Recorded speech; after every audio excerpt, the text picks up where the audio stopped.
One of the worst fights I ever had with my mother still seems a little silly to me, but I understand it more with some wisdom. She was mad because I said, I see myself as human first and Black second. And my mother, I couldn't even, I'm like, no, I'm just talking logic. She's like, no, you cannot do that. You must be Black first. Right? And now I have come to understand that at least they're equal, right? My Blackness cannot be separated from who I am, right? You can't know how many times I've been counseled, if you could just take your Blackness off for a minute, you might understand. I want everybody to know that's not possible. Right? And guess what? I'm not going to ask you to take off your whiteness or your beigeness or your pinkness or your brownness or whatever color you are, because that's an essential part of who each one of us are. So when you see my Blackness, I hope you know it is beautiful, right? And certainly it is resilient. And certainly it is power, and certainly it brings its challenges. But I do want to free you up today to absolutely see my Blackness, because guess what? Everyone has been told don't see color, because if you notice the color, you're racist. And nobody wants to be that, right? But I want to give you permission to see it, okay? I'm going to sit down.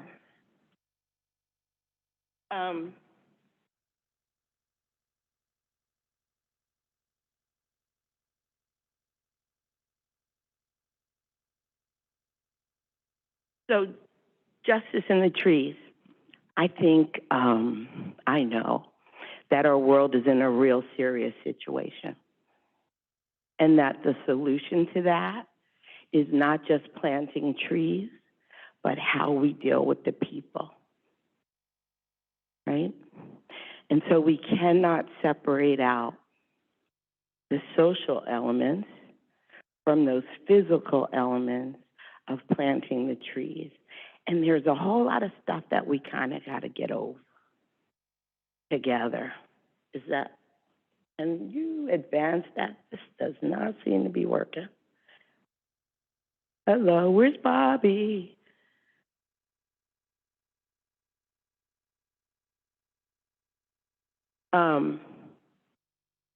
I'm also going to ask you a couple of things. I'm going to tell a bunch of stories. Some of you in the room might even be able to figure out who I'm talking about, right? I want to encourage you just to stay with the story and not the individual people part of it, okay? Because it's the learning that's important. All of us fumble, all of us make mistakes. It's all okay. If we work each other and love each other through that, we'll get through it so that we can move forward. Here's my acknowledgement of my ancestors, and I'm going to ask Cindy. Oh, first of all, Cindy Blaine is the reason I'm here, and she told me to tell y'all this stuff. No, that's not it. She invited me to come and express my opinions and perspectives, and it is very brave, and I appreciate it. And I want to ask that an acknowledgement also be added, not just to a stolen land, but stolen people and stolen labor, right? Everybody, we do land acknowledgements, and by the way, it is appropriate for somebody other than the indigenous folks in the room to say, oh, we're sorry, because that's really all it is, right? And I don't mean to minimize it, right? I'm sorry is big. And when I'm sorry is spoken to one group of people and not all of the people harmed, right? There's a rub of that, right? Those women, all in that picture on the left, are more than 100 years old. The 1/3 from the left is 125. And the first time I saw that picture, I was like, wait a minute, slavery killed my people. What are they doing standing? They would have stood through the speech, not sat down, right? Look at them. They're 125, right? And when I thought about that, they ate organic food. They worked hard with their bodies. They had essential social relationships, and they had a spiritual connection with the land. And that's what you get, despite whatever else delivered to you and your folks, right? That resilience. And it was with this picture because I recognize that I stand on those women's back and their shoulders. And I will always honor them when I speak because I understand that. And I believe that for my people and for me, that if we revisit the site of the trauma, right, by going back to the land, that we can get healthy and in right relationship again with each other and move forward to what I believe is a new day. The woman on the right is Victory Lee, and Victory's been gone maybe 3 or 4 years by now, but she was my mentor in about the power of school gardens to impact the future. The babies in the schools will lead for what is to come. If we prepare them now for what is coming, they will be better prepared and more resilient in all the things we say. Right? And if we put it in a garden, if we plant trees, teach them that those trees need the same thing that they do: water, sun, fresh air, nutrients, love. And we teach them how to prune them and care for them as just what you do. We will grow a culture of people that can take care of the environment. Are you clicking for me or there? Am I not close enough? Okay. Oh, it's recording me. Yike. So I'm going to tell you a lot of stories, but this is me. These are images from my life from 0 to, I'm 62 in that sunflower shot. But that's my college graduation. What do y'all notice? I can't, I'll repeat what they say. Just shout out, what do you notice when you look at those pictures of me? What would you infer? I'm happy. Thank you for that. Smile. Thank you. Family.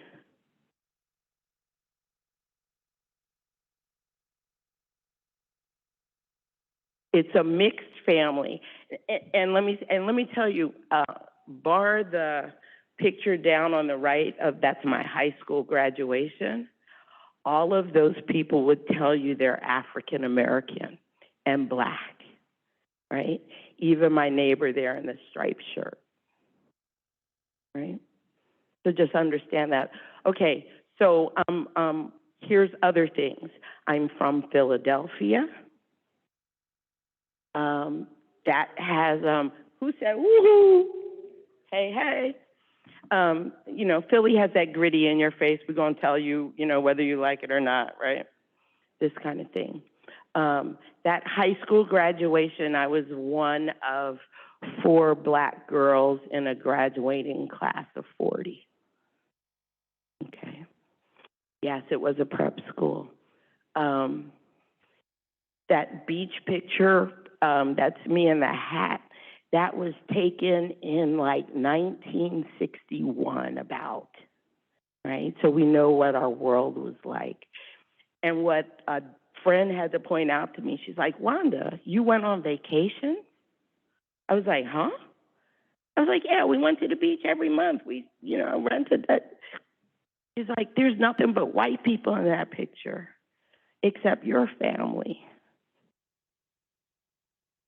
I had never even noticed. And I have the next. And then, so we're doing a lot of work out in the world. This is what was recently. I was honored by being included in this magazine that a school did. And it was celebrating local heroes for Black History Month. And they really honored me by putting me on page 1. Okay? Look at that. Wanda Stewart, affectionately known as Mama Wanda, is a community organizer and activist who founded Common Vision, a nonprofit organization that focuses on environmental justice and sustainable food systems. I'm not the founder of Common Vision, okay? But it goes deeper. Mama Wanda was born and raised in a low-income African-American community and saw firsthand the negative effects of environmental pollution and lack of access to healthy food. What's wrong with that? Anybody? It doesn't match the reality. That is like not my story. That is, and I don't know the individual. I do know the individual who wrote it. I don't know which of the individuals wrote it, right? And I will tell you that I appreciate this happening because one of my concerns, I'm like, I can't go to that. They just finally did the right thing. They made a magazine for African American History Month. Yay, right? All right. Whoa, you even honored me and put Mama Wanda on the front page. Thank you. But you totally took a narrative that was in your head and applied it to me. And I was going to let it slide, honestly. Because, when the people are doing good, you don't want to come along and slap them upside the head, right, with their truth, right? I really didn't. I didn't, except for this. And this is why I pointed out to you all. That teacher is in a classroom where of 25 kids, there's one Black boy. What narratives is she putting on him? Okay. And so I would ask you, what narratives are you using to inform your interactions with others, right? As we move in and out of all these disenfranchised communities that we want to plant, right? Understand your perspective. Hear the voices in your head. Check and see if those voices and what they're telling you to believe are true. See me as a Black chick. Just don't decide that you know anything more about me than that. And ask what you would like to know. And expose yourself to folks that are broader than yourself so that you learn that there's Black folks that aren't low income. Okay? Next one, please.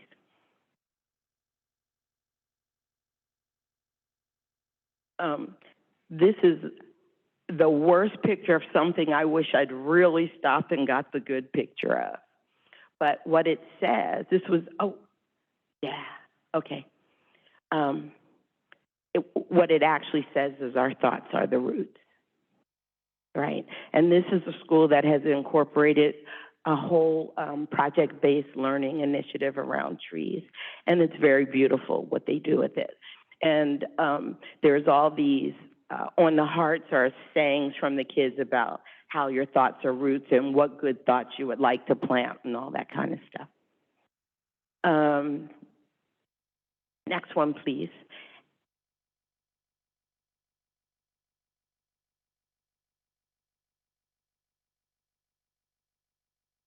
So another one of my exposures are working with people and children of extreme privilege. For 10 years, I lived and worked in boarding schools. One was in Sedona, Arizona. I say that to outdoors people because you know how beautiful and lucky and blessed I am. Okay, I lived in Sedona for 6 years. Then, talk about privilege, I moved to Los Olivos, California, which is in the hills of Santa Barbara, near Solvang. I lived directly across the street from Michael Jackson. I've been to Neverland like 15 times, and here's what I want the folks that, you know, made me low income. There's some really rich black people in the world. I know them. I've seen it, right? You should see it too. Radical ideas, though, come when you have the freedom of, I'll call it privilege and advantage, to not have to worry about things like the law or making a living in a particular way. So on the left is Josephine Sunshine Overaker. Both her parents and she herself credit me with helping to save her life. I came into her life at a time in which she needed to go to boarding school because if she stayed in Oakland, the activities she was engaged in were going to get her killed or she was going to die. And so Josie came to our school, was a remarkable part of this community that was living and growing together. And then after she graduated from high school, she started jumping trains and crisscrossing the country, and she became a doula, she became a sheep herder, all these different things, because she didn't necessarily have to make a living, and also because she loved the environment. And to this day, Josephine is one of the 10 most wanted women on the FBI's list for eco-terrorism. And those of you who are of a certain age may remember a fire. This is where sins diminish. A fire in Yosemite, an arson in Yosemite, where they were creating a very monstrous resort. And some young kids burned it down just as they'd gotten it all framed out. And that goes back to, I think, 1995. She was part of ELF, the Earth Liberation Network, Earth Liberation Front. And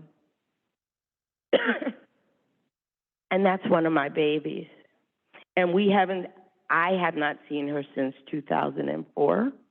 Neither have her parents. Neither have all the people that love her. And she is the only one of that set of kids that is still alive and or not in prison. And no one died in all of the things that they did. And they never rebuilt that resort. Right. I just had the pleasure to be able to talk about her to the high school she went to before she came to the boarding school. And to be able to look a bunch of kids in the eye and go, this young woman took a stand for the environment. Please don't go burn it down. Literally, maybe. Right? But you can figuratively and actively engage in saving this environment. Right? And we'll get to the youth movement. The guy on the other side is the literal founder of Common Vision. And I only met him last week. Randomly at a camping event. And he talked about the, full stop. When I took on to be the executive director of Common Vision, Michael Flynn, who was running the whole program, said to me, I want to hire you because I want to balance the white male culture, the privileged white male culture and founding of Common Vision with a black woman. And then he said, well, it doesn't necessarily have to be you, but I think it should be somebody who is black and female. And silly me, I did not ask him what he meant by that. I just went, okay, right? Because black girl magic is a thing, right? Here's what I'll say about that. Everybody wants a black mother, right? And that whole, the sidekick in the films, right? And then you get one. That's all I'm going to say. Be kind to your mother, right? And when you want leadership by women, hello, guys in the room, right? And I'm proud. There's a lot more women here than I was expecting, right? But if you want to be led by women and you want to be led by people of color, you got to be prepared to follow, okay? So Common Vision started off as a bunch of privileged white guys who, and this is what he told me, they didn't have to worry about how they were going to live. Like, none of us got paid, right? That's not a reality for many folks, right? Just to like come out of it. Actually, Common Vision was his thesis for his summative work in college, Pomona College, right? The privileged, really extraordinary liberal arts, that whole thing. And in bringing this sort of black girl magic to it, what I thought to do was get us really out into nature. That's our staff orientation out in the redwoods, and start working together to how to really do this work. I think one of the things they realized, a story that Blair told me, he's like, I was terrified the day we were planting trees in Los Angeles, and the Black Panthers took us into a room and told us, how are you going to come up in our neighborhood with your dreadlocks and your African drums and teach our children anything? And I was terrified, right? Now, to their credit, that was 15 years ago. They were the first ones to even try to do that. Yay, right? So again, if we fumble, it doesn't mean your radical idea is not good work, right? It's just about how you do it. Pretty please. Is there, for real, you can tell me? Yay. Okay. So,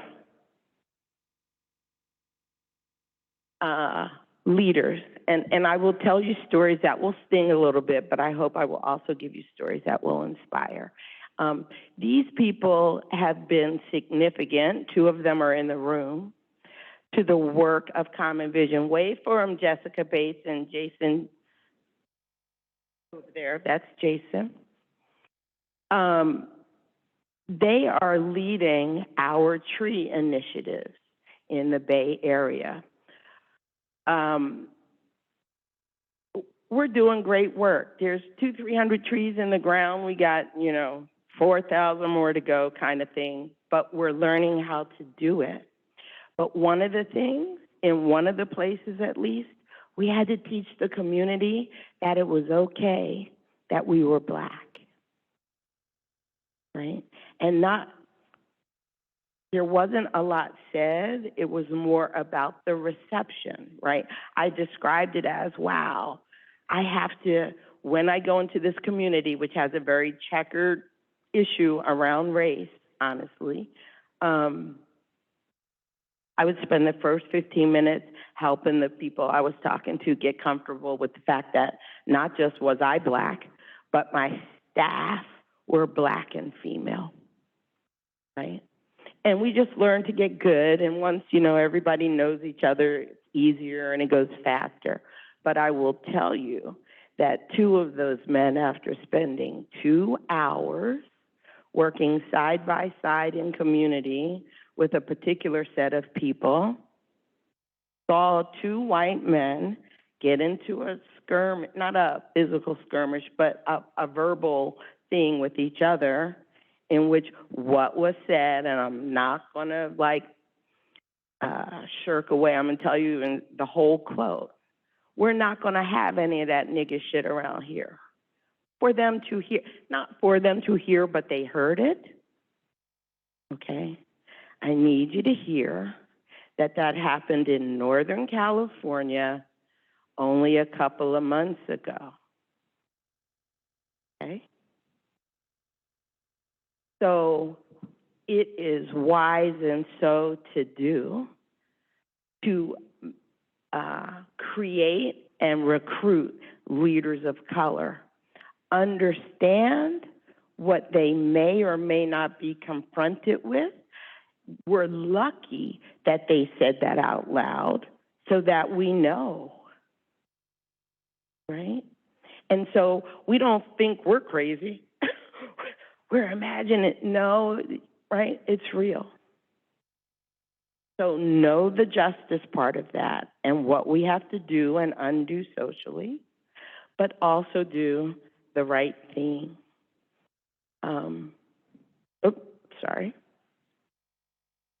And who do you call a leader? So that's Miss Margaret, who I think inspired Cindy Blaine and a lot of other people.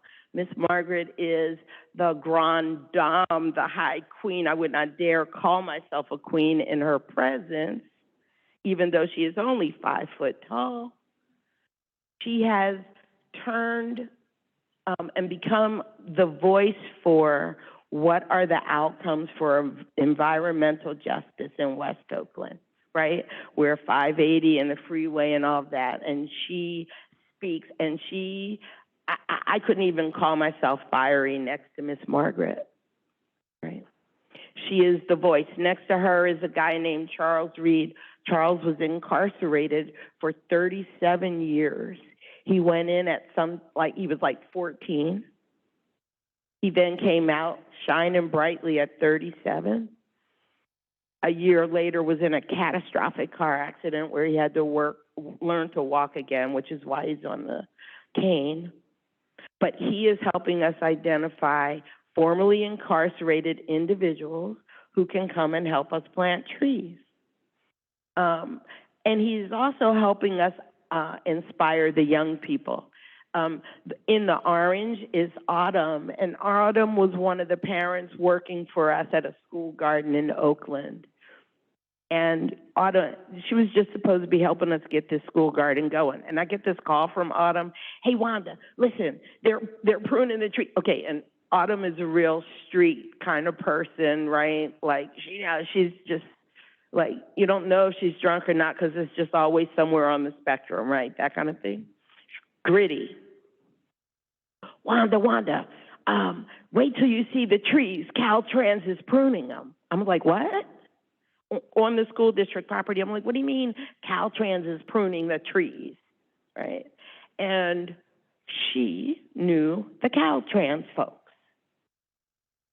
She got them to come and do significant pruning to the trees on this property. She didn't ask me. We didn't ask the school district. If we'd asked the school district to prune the trees, hello, right?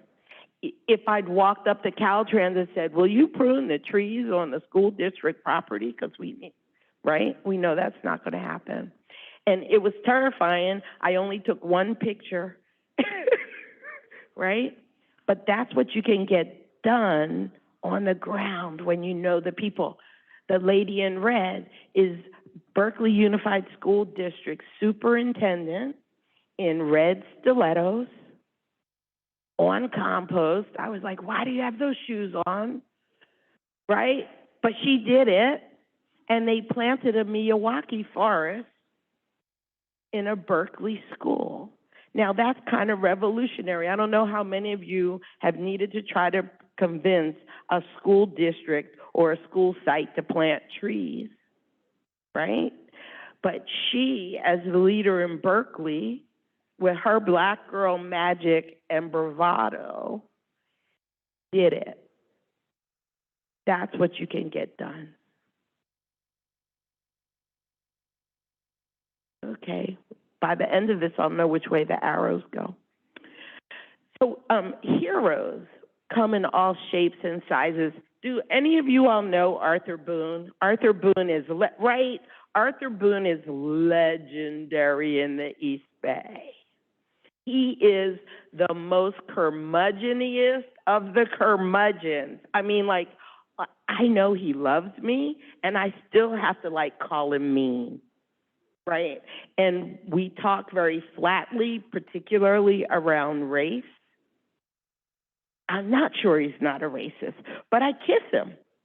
And then he's shocked when I kiss him on the cheek. And he's shocked and he loves it, right? And he has planted so many trees and ruffled the city of Oakland, and he's awesome. And then that's Gladys, who's also working with us as a climate corps intern. But that young woman is learning GPS. She wants to be an urban planner. She's doing it in the community that she comes from, and she's a big support to Common Vision.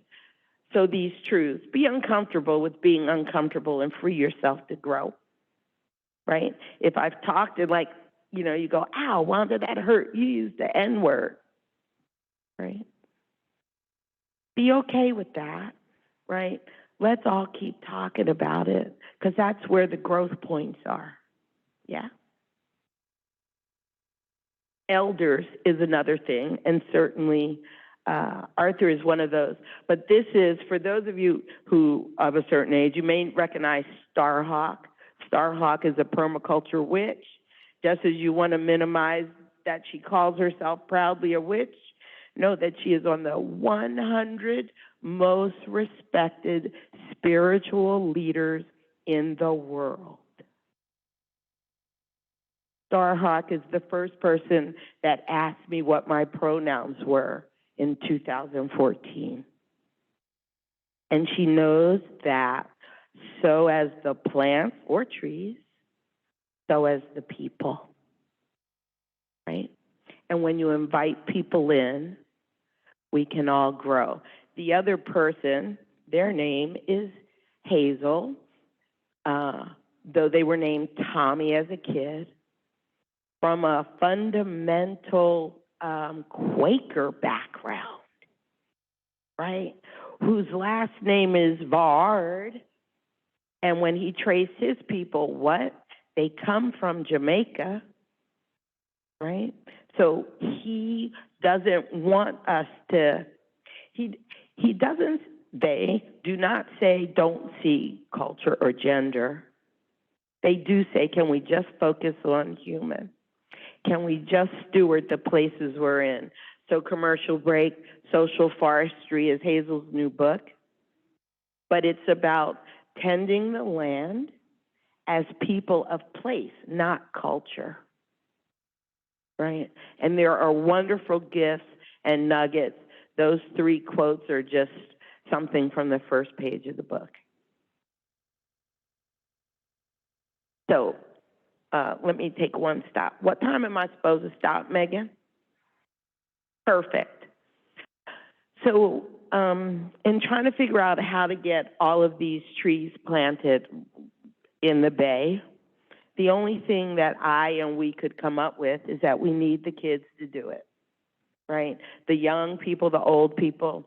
This is some kids who were doing a really sweet little learning project where you constructed the parts of roots, parts of trees by using vegetables. So there's roots for carrots and a celery stick for the trunk, and there's lettuce leaves and tomatoes, and it was a sweet way to teach kids. But this is what America's starting to look like, right? And we have to be able to teach them how to grow a garden and a community, how to love and respect one another, right? How to live in peace. So in the pandemic, rather than be terrified, I decided to be inspired by supporting the transition to a new world and a new way of being. And I got to like growing gardens, feeding people really good, exceptional, healthy food, and planting trees as a way to grow the environment and grow community and give individuals sanctuary. And I do that primarily with kids, like I said, because they're the future. I'm 63. But if I can plant this world with some babies who know how to do this stuff, and if you can reach across culture to support doing that, we have a world where the trees are well maintained, quite practically, for this group, right? Planting trees is the new hustle. We can put these young men to work. We can put these young women to work. We can put all of these people to work for pay or by culture to help us pull this off. Lastly, this picture was taken on March 13, 2020, the day Oakland Unified closed its schools for the pandemic. And that's the school garden that I really proudly grew with this set of kids. They were kindergarten through 5th grade. And the only thing I knew to do, because remember, we all thought, we're going to die. We are going to die, right? So the only thing that I knew to do was to send them home with food. And one of our signature crops, me and all my people, is what? Collard greens. And collard greens are one of the most nutritious foods you can eat, especially if you're African American by genetic heritage. So we sent all the kids home with big grocery bags full of collard greens and 4 herbs that were growing like weeds at the time: oregano, mint, mullein, and plantain. And all 4 of those herbs are about respiration and supporting respiration. So, and you remember, we thought it was all going to be all about the lungs, right? And these kids, because of the work we'd been doing and the learning we were doing, knew that they could drink it in a tea. They knew how to make a tincture. They knew, by the way, that that kind of collard green you can snap off the head and put it in the ground and it's going to grow again. So they knew how to take care of their families, right? And with that, I cried. They left. Because do they look scared? I was terrified, right? Victory, right? There's the hope. And that inspires me, and I hope it can inspire all of you. And then lastly, manure helps a garden grow. Think of yourself as a garden, ever-changing. All the shit in your life serves your growth and helps transform you into something strong and resilient and beautiful, even delicious. There. Oh, thank you.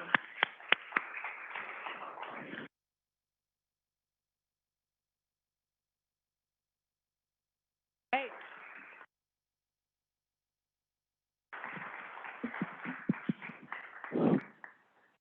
That was absolutely amazing. And we do have some time for Q&A, right? Okay, I was going to run around as well. So we, again, want to be recording this in the microphone. So if you do have a question, go ahead and raise your hand and we will come around and provide you with a microphone. But let's get into some good dialogue.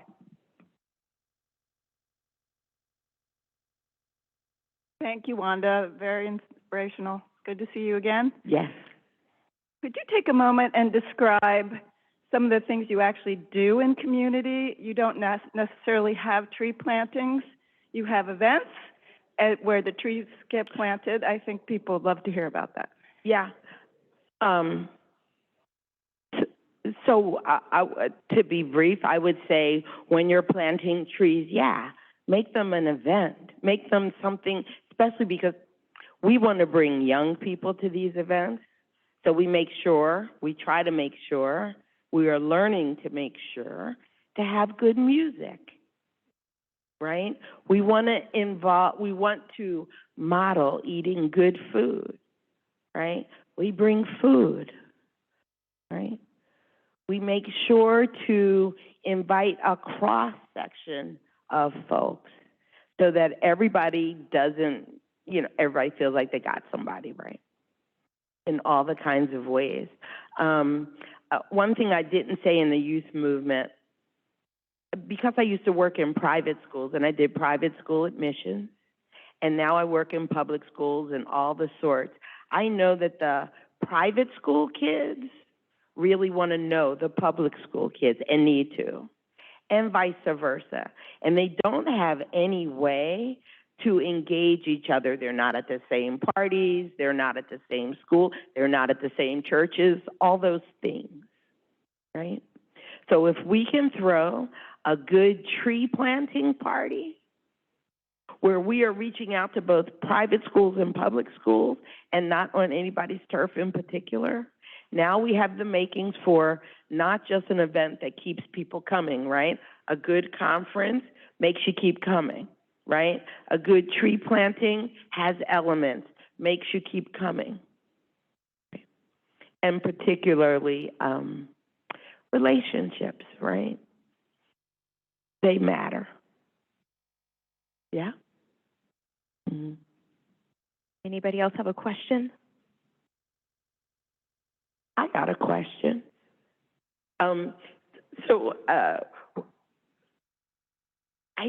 did this presentation in not this presentation, but I was on a panel of tree folks in Palm Springs. Please tell me the name of the organization so I don't blunder it. The California Urban Forest Council.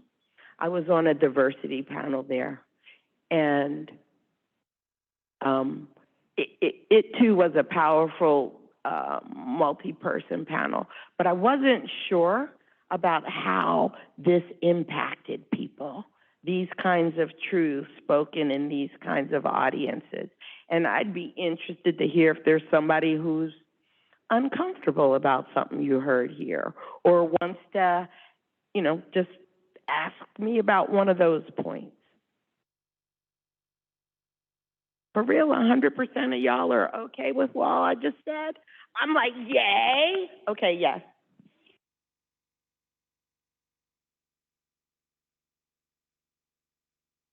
Yeah.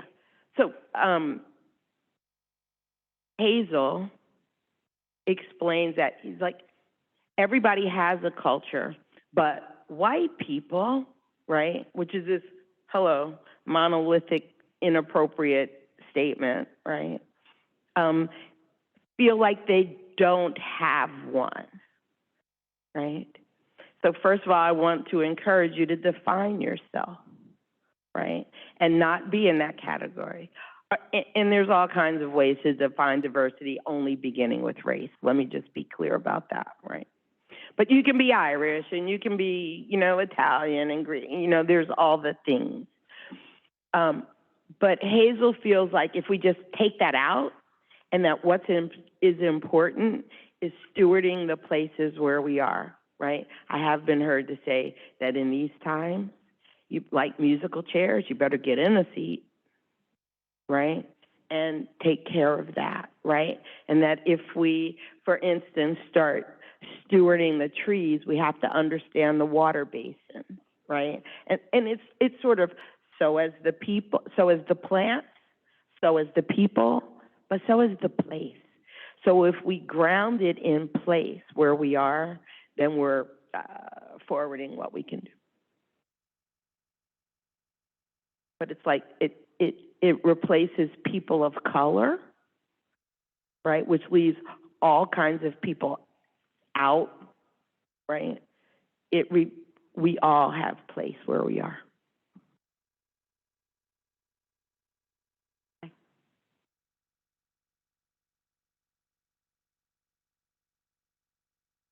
Thank you so much. I was wondering about, you said when we did the land acknowledgement, it would be very appropriate or helpful to also acknowledge stolen labor. And I know in our area in Altadena, in Los Angeles County, we have a new sheriff, a black sheriff, but there's still a lot of mismatching between response, a lot of mental illness and stress that people have experienced, and even more so with COVID. And very recently, we had a death where, our police response to a mental illness was incommensurate, and the gentleman ended up dying. And I'm just mentioning it because we work a lot with the sheriff because we're in public spaces along streets. And so I just wondered if you, by any chance, had an example of a way to add to the land acknowledgement or add, just bring that a little, dial that up a little bit so that we can eventually address this better. I think of all kinds of things. What can we all do? One, again, just acknowledge the black part of the data. Like, we don't like it when it proves something, right? Like, George Floyd just wasn't a black man, right? But his blackness was a big part of that. Right?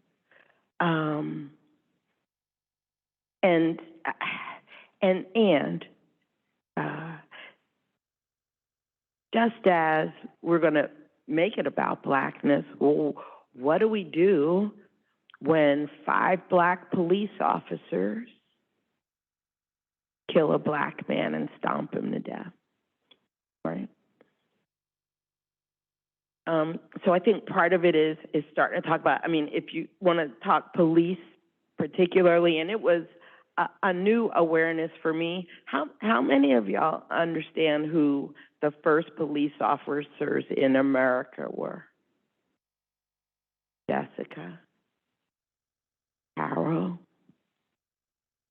The first police officers in America were slave catchers. Literally. So again, our thoughts are our roots. So if the police were created to catch runaway slaves, what does that say about who our police are?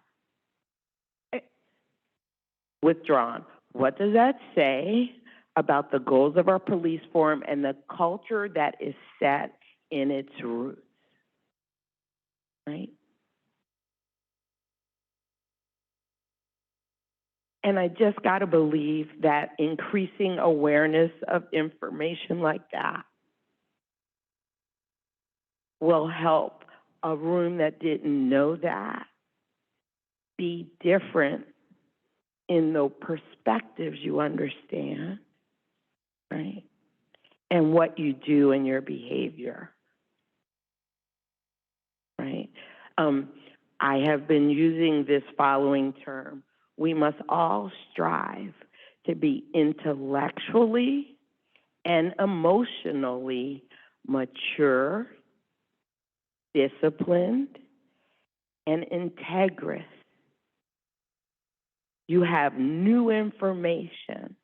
How do you integrate that into what you know and do? And what you say to others. I'm more infuriated with the darn police officers that stood there while that man's foot was on his neck. Right?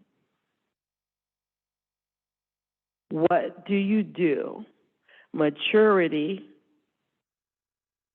discipline means you know what is right to do, and that's what you do, even if it hurts.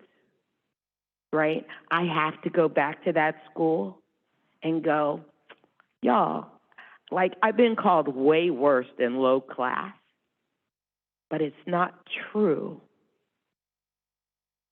And you need to understand what you did when you did that so that you can be better. And that takes a lot of courage and bravery, but we all got to do it if we want a different world.